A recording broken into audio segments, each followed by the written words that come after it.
Hola, mi nombre es Emiliano Díaz y hoy le vengo a exponer sobre los siguientes temas, los siguientes aspectos y sobre los siguientes conceptos. Contrato de prestación de servicios médicos, derecho de personas enfermas, el hecho ilícito en relación a esto y las cláusulas de exoneración de responsabilidad correspondientes a estos aspectos. Comenzaremos primero y principalmente y primordialmente por el contrato de prestación de servicios médicos. Ahora bien, se lo voy a leer brevemente y después se lo voy a explicar. Primero se lo cito, se lo leo y después se lo explico para que me puedan entender y comprender la exposición correspondiente a estos temas. Bueno, iniciamos entonces con contrato de prestación de servicios médicos. El contrato de prestación conlleva a la disposición de recursos públicos destinados a garantizar el servicio público esencial de seguridad social en salud.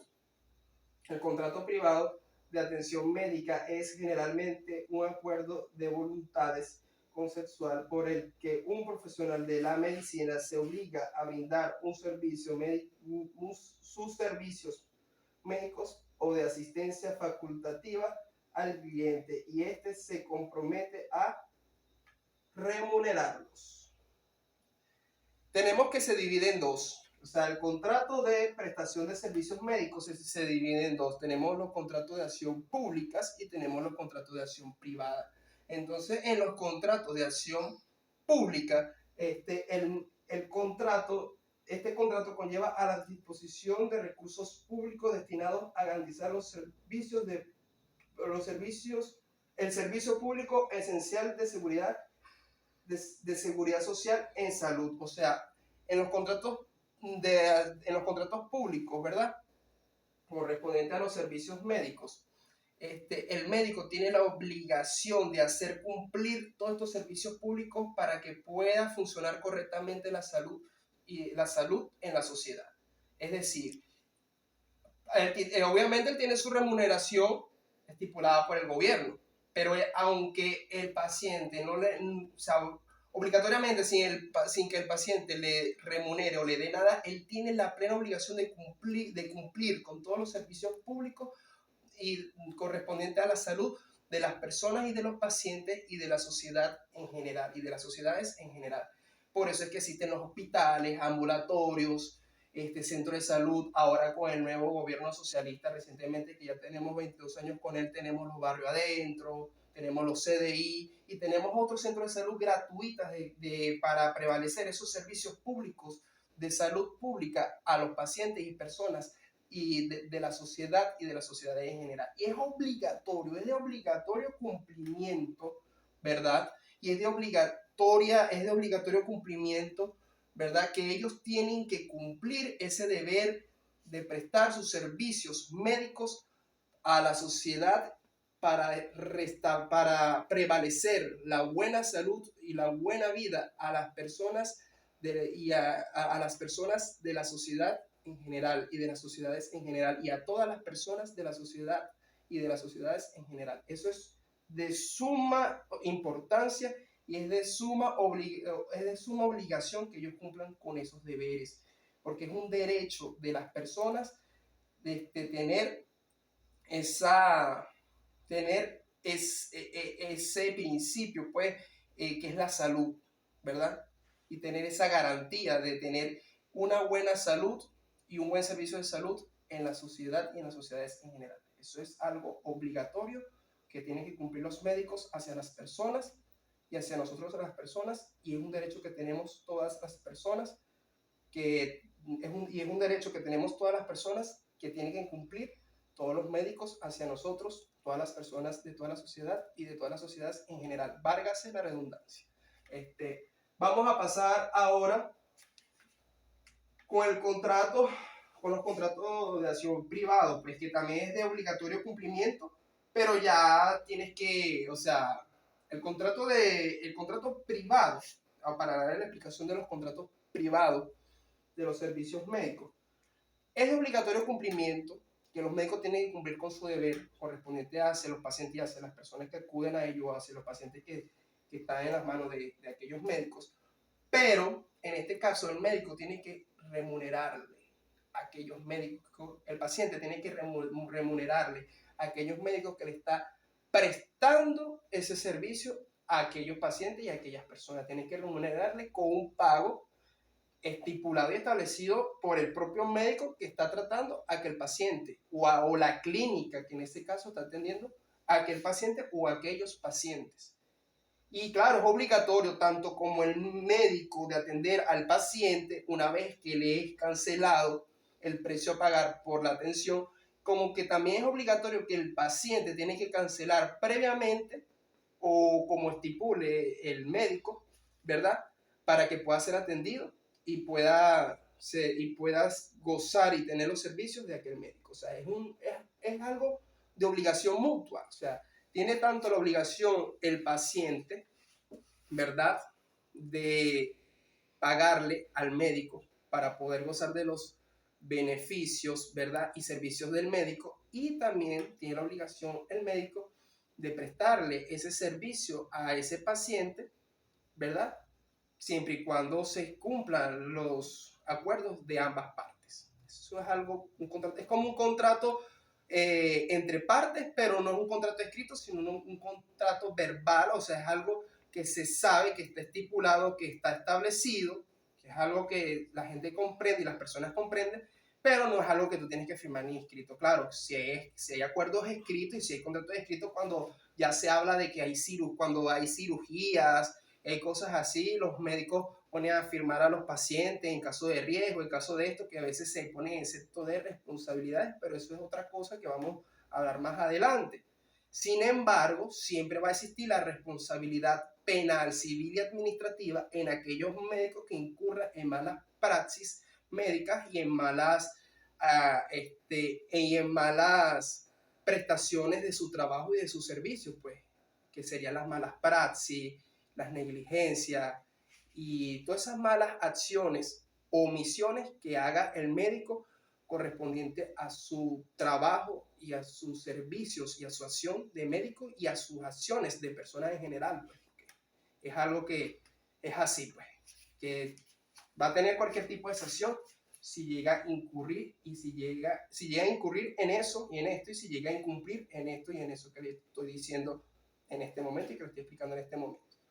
Bueno, si ya tenemos claro que los contratos, o sea, contrato de prestación de servicios en la parte privada, ya sabemos que, bueno, el paciente tiene que pagarle al médico para poder gozar de ese servicio, pues, del médico. Y el médico tiene que cumplir con el paciente una vez se cumplan todos los requisitos que él exige para que se pueda cumplir ese servicio. Eso ya lo tenemos ya más que claro. Estos servicios siempre lo van a prestar más que todo clínicas o consultorios de médicos privados. Aunque a veces en sitios públicos como lo es la Cruz Roja también hacen servicios, pues, de ayuda social, pero también son remunerados. Pues tú pagas una mínima parte o una mínima cuota por un servicio que te haga hacia tu salud. Ya eso lo tenemos más que claro. Vamos a hablar ahora de los derechos de los derechos de las personas enfermas, ¿verdad?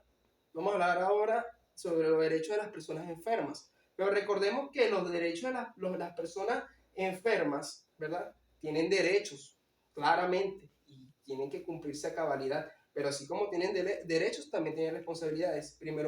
Pero primero vamos a hablar sobre los derechos de las personas enfermas. El paciente tiene el derecho a participar en el desarrollo y la implementación de su plan de cuidado.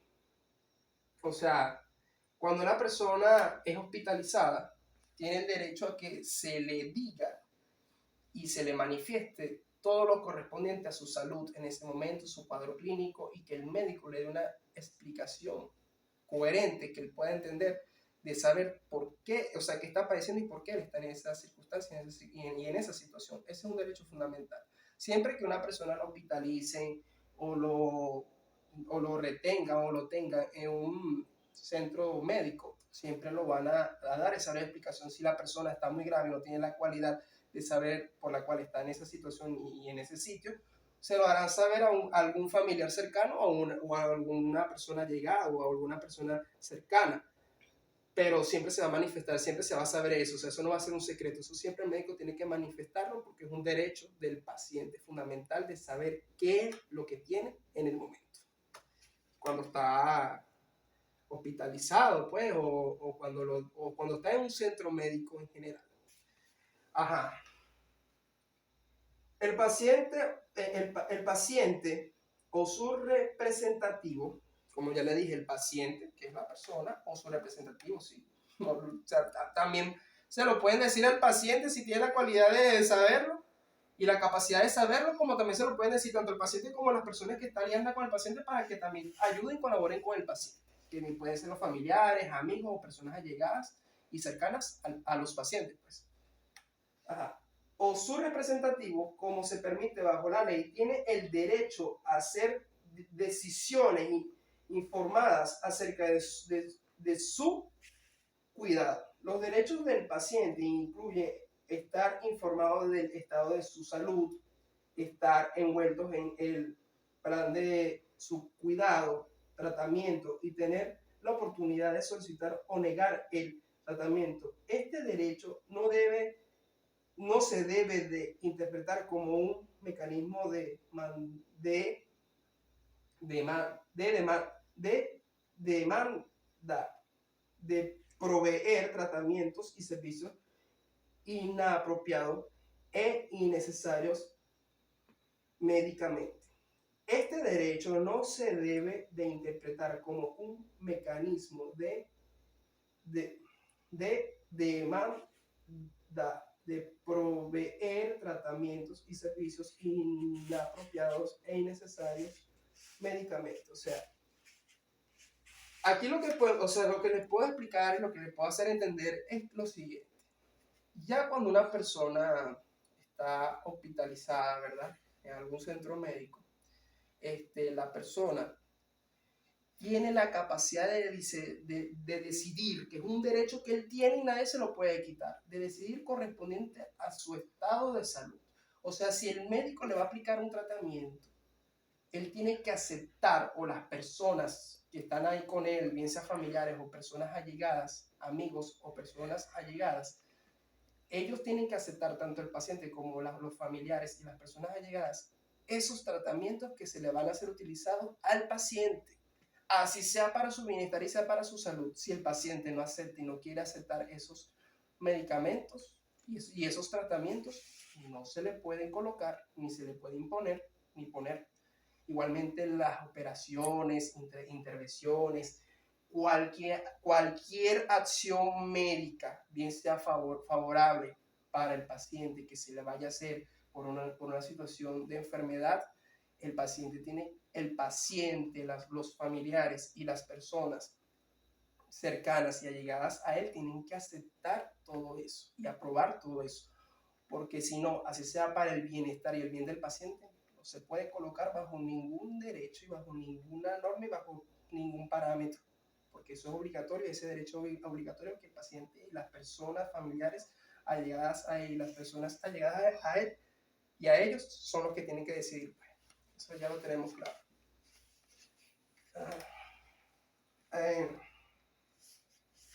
Ahora vamos a hablar sobre esos son los derechos más principales y primordiales de los pacientes y correspondiente a cuando están en los procesos médicos, pues. En sus procesos médicos también se podría decir así. Vamos a decir